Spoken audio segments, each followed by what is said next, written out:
Thank you, and I'd like to take a moment to introduce Liliane Pilot. Most of you already know her. She has spoke here before a couple times, haven't you, Lily? Something like that. And so we're very pleased to have you back. So without any more, let's say welcome, Liliane. Move my stuff out your way. It's all yours, baby. Thanks, honey. This is me back here. This is where I'm giving the talk from today. I've thwarted myself and taken my table, so I have nowhere for my water. Just a second here. She really is there. That was like a magic trick. I just looked up and there's a room full of people. How cool is that? I love that the inspiration came today from John. The quote that I chose was John 10:37. Even though you do not believe me, believe the miracles, that you may know and understand the Father is in me and I in the Father. So I'll save myself from reading that later. My husband Doug and I found a beautiful spot in the forest near our home, and this is where we chose to get married. We had little logs for chairs for all 6 guests. We prepared a ritual to honor the land and the people who had come before and for all that would follow after. And the day before, I went to this spot, this sacred spot, with a friend.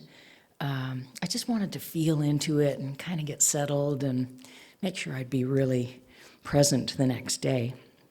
And just on a whim, I took my ukulele. And so we sat in this beautiful little clearing in the woods, and I started to sing and play, and all of a sudden we realized that there was a small herd of deer about 30 feet from us, and they were just standing there, some hidden a little bit by branches, but the others right out in the open, and they just did this. And we kept singing and playing, and they were really intently watching us. They weren't wary, they weren't frozen, getting ready to bolt. They just hung out and watched us. Sometimes the music comes and I find pretty patterns and things, so here I was plinking away on my uke in a way that was pleasing to me. And I played and sang, and the deer kept staring, and no one wanted to move and risk breaking the spell, so I just kept going, and they kept staring, and my friend was just sitting there,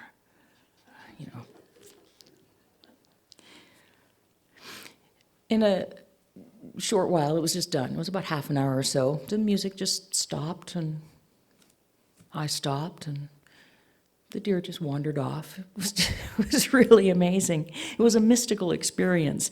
And not because the deer had stood so close and everything, because that was kind of wow, but it was the sense of presence that held the event. That's what made it mystical. And we were moved by the beauty of it and by the feeling that we had stumbled upon a deep well of mystery, like a precious divine moment had been impressed upon us and also impressed upon the deer, and I often wondered how they felt about it. Martha, you should have seen what happened in the forest today. It's our nature to want to have special things happen, to have these wonderful moments and share them with people. We're elevated, uplifted from our day-to-day. And the idea that we could actually live in that state seems impossible. And yet the mystics have told us again and again that it is possible. And it's simple, although it might not be easy. Mystics are those who seem to have some connection with the truth of existence that others don't. But the truth of that is they have a conscious connection with who and whose they are, that everyone can, but often don't. For some, this just seems to happen. Maybe mystics just come wired in such a way that allows them to tune in and stay tuned in. while the rest of the world needs to practice, needs to learn to be a receiver. But our godhood is not dependent on knowing or believing. Only our experience is. The Sufi poet Rumi said, "Live in the nowhere that you came from, even though you have an address here." I don't know if some of you may have heard this story before. I've told it in the other service. I lived in Costa Rica for a while, and at one point, early on when I was there, my life had been turned upside down, and I was doing a lot of praying and a lot of walking along the coastline. And early one rainy morning, as I sloshed my way down the beach, I blurted out in my somewhat pathetic misery, "Please, God, just let me see through your eyes for just a minute." And immediately this voice said, "You know that's not how it works." I know, but even so, just for a moment. And I was really feeling quite desperate in that moment. And immediately, I had the most incredible experience. Everything disappeared.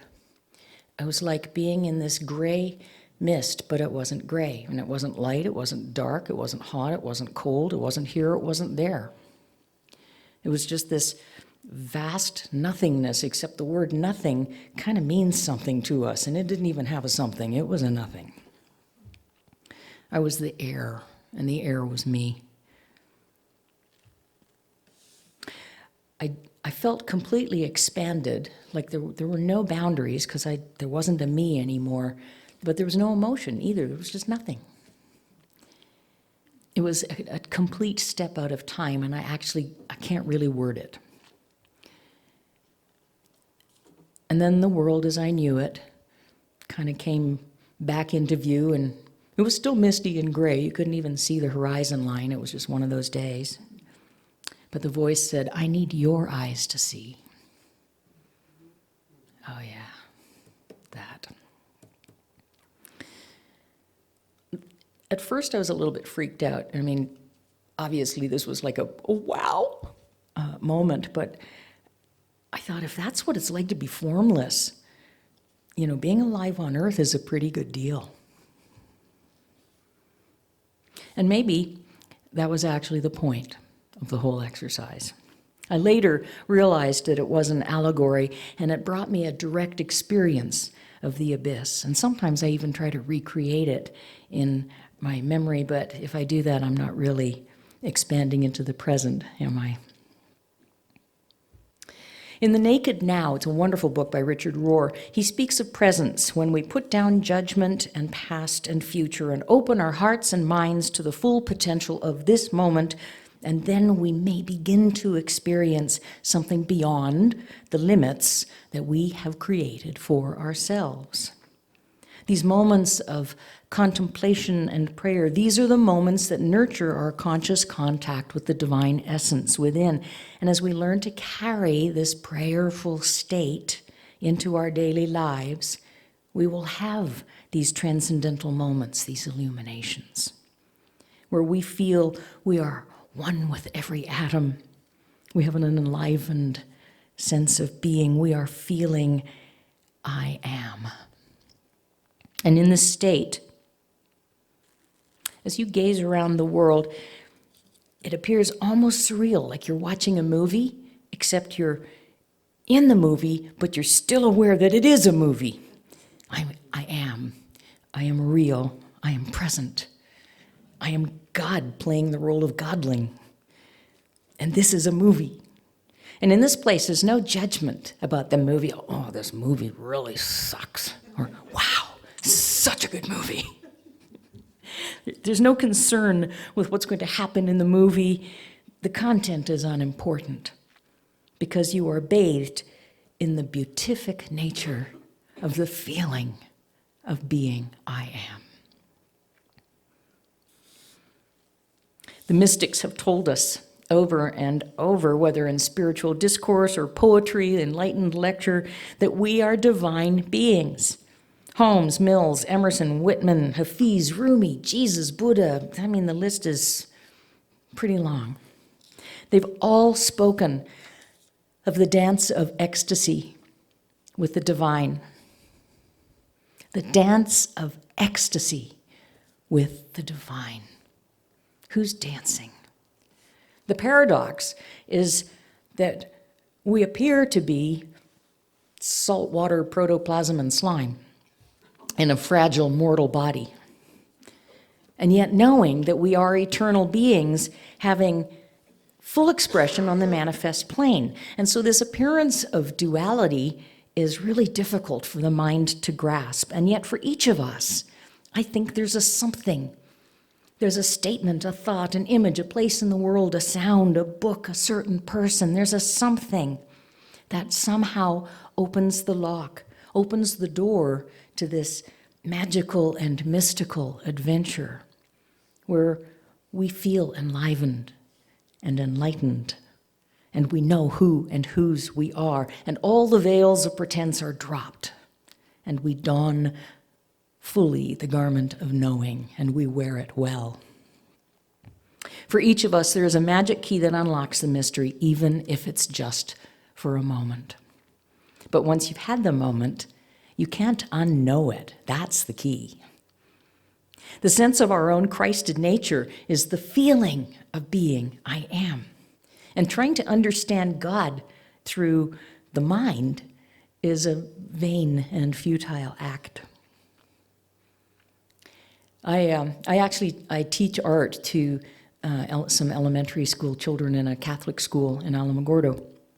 And the other day I was looking at something and I said, "Oh my God, that's really beautiful." And one of the girls said, "Oh, don't use the name of the Lord in vain." I thought, well, usually somebody says that when you're cussing. But that's not even actually the history of that caution. The name of God was considered unsayable. It was never said aloud. In some of the earliest teachings, it was considered impossible to correctly name this thing of such greatness and enormity that it could be neither understood nor expressed by a word. And while I was researching that, I had a kind of an interesting awareness. I have always had a discomfort saying the word God, and I've learned to use it. And it's not that I don't have any relationship with the spiritual or the mystical, because that's been my life. But the word God has never just kind of sat right. So maybe I had, on some level, I understood this early conundrum, the naming of the unnameable. And then the thought popped in, how often do we force ourselves to conform to something only to discover later that our original instincts were good? In some teachings, the closest one could come to naming God was through the sound of their breath. Therefore, the names for God were an attempt to vocalize in a word the sound of breathing.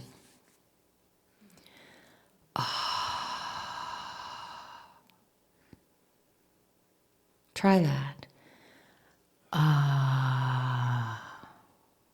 God, Yahweh, Jehovah, Vav. And you can feel all those sounds in your heart. In this place, God isn't a word or a name. Simply think of the sound of breathing as the name of the one altogether lovely. So every second of our lives is actually, we're breathing God as it is breathing us.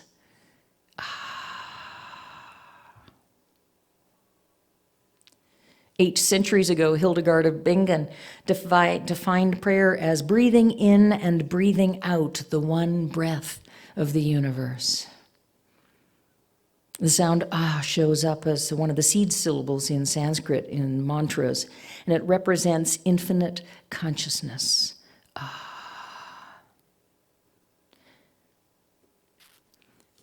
Funnily, there are a number of seed syllables. There's I'm, Om, Ai. I mean, there's a bunch of them, but I think if Sanskrit isn't your thing, you can find it in English. You may even say this already when you get home from work. Ah, I'm home. I've arrived. Just throw a little intention at it. You got yourself a mantra.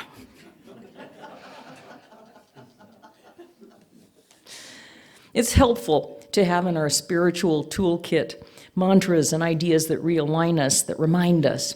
And one of the beauties that I found is a book called Prayers of the Cosmos by Douglas-Klotz.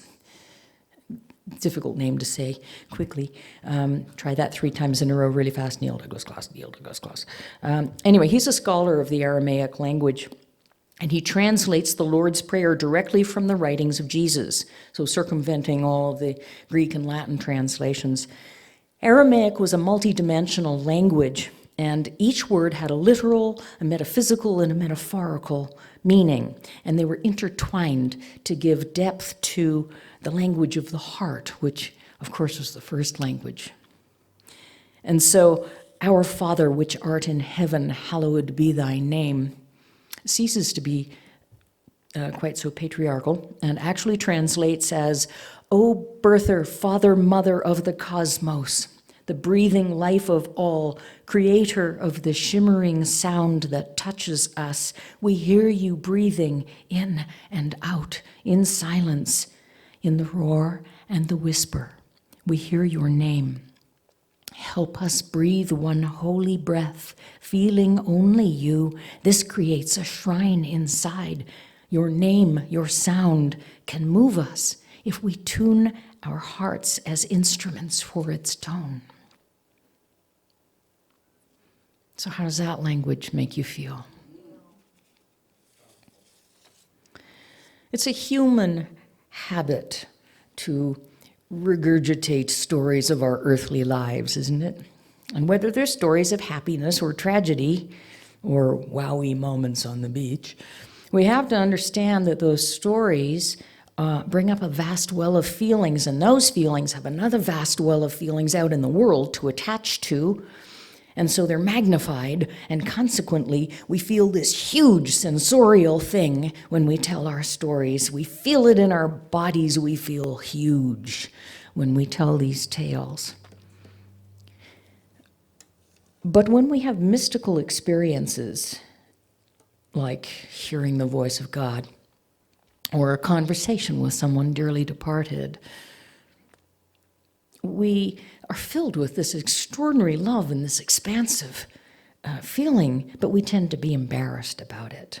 Those feelings of rapture, of ecstatic love, have been, over the centuries, associated with things that should be hidden.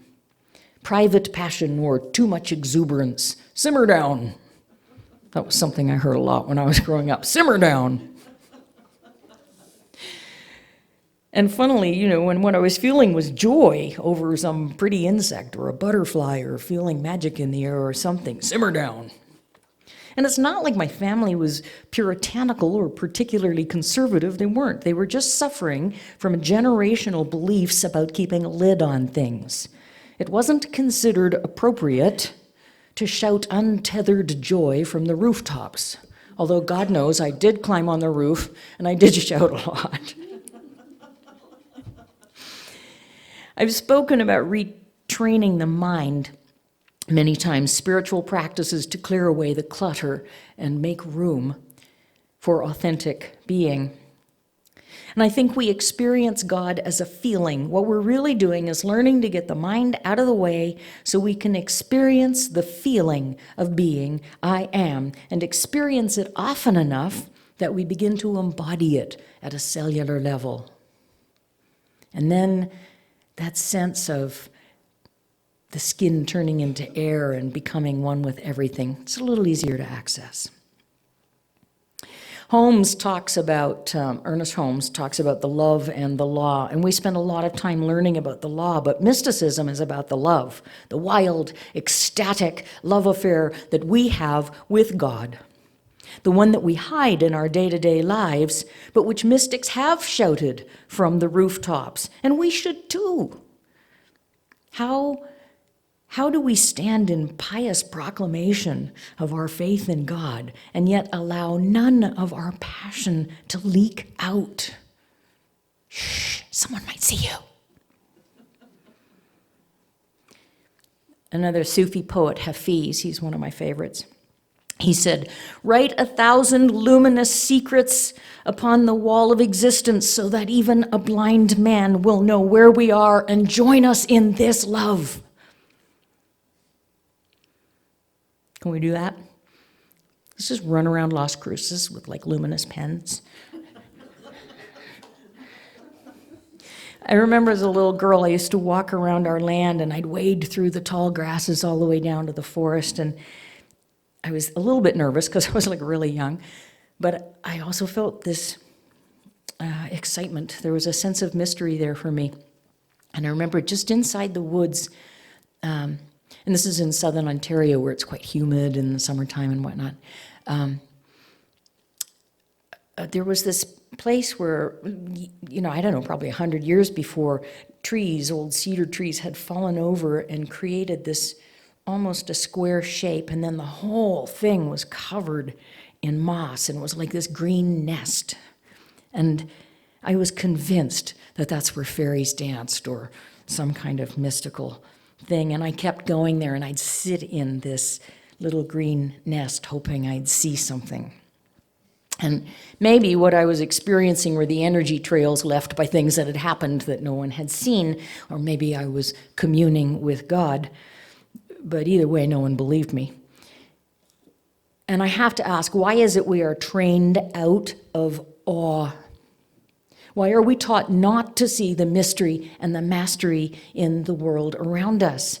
This is our chance to experience everything on the manifest plane, and instead, we're slowly turning it into some sort of Luddite version of being human, all our physical senses, pushed to the limit, so it's all we can do to sit and be still and to feel.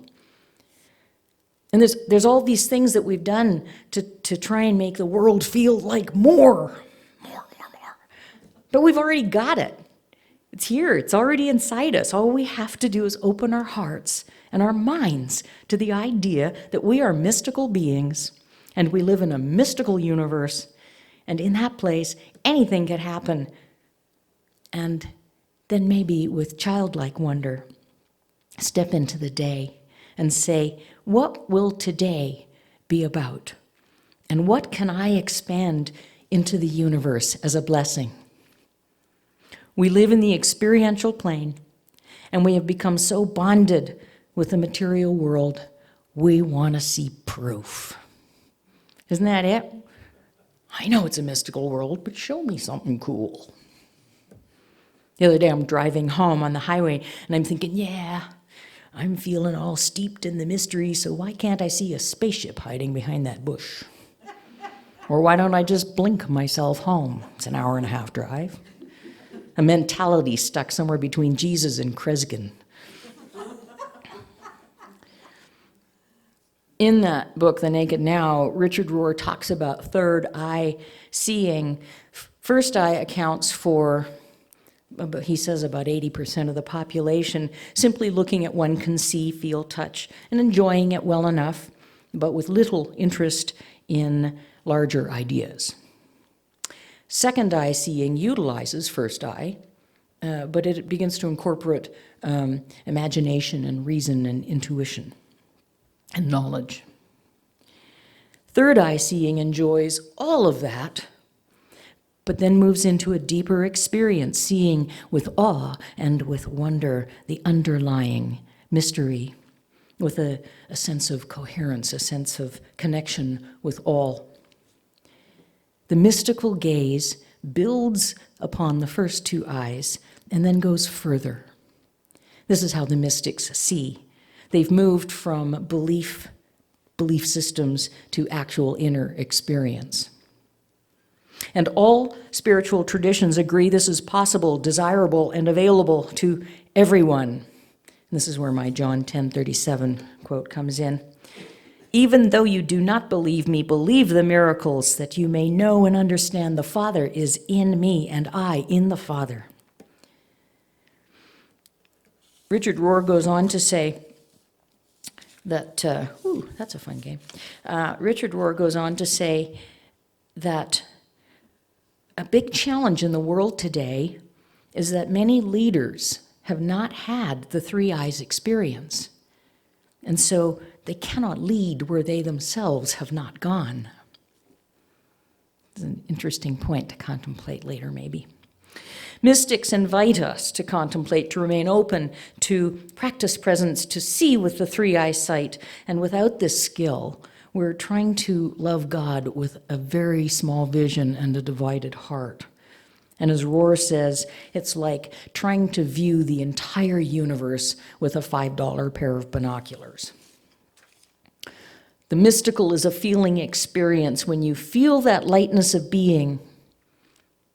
Have you ever had that sense where you just don't even have skin anymore and you've just melted into the ether? Those are some of the markers. Those are some of the indicators that you are a wonder. And sometimes in the busyness of life in the material world, we let those moments just go by so we can get back to the business of being busy. So carve out some time to allow wonder and awe, to allow yourselves to be bathed and steeped like a good tea in the miracle and the mystery. Shakespeare wrote, "There are more things in heaven and earth than are dreamt of in your philosophy." Well, what if you allow the dream to dream you? Thank you.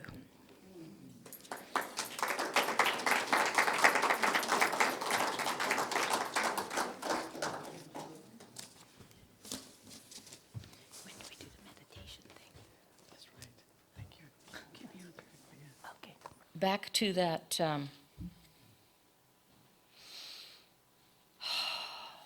breathing, the ah. We'll just have a brief sound meditation, but I'd invite you to hold the idea that you are breathing God as God is breathing you. And allow yourself to sound your breath. We try so hard to be quiet. Well, some people do.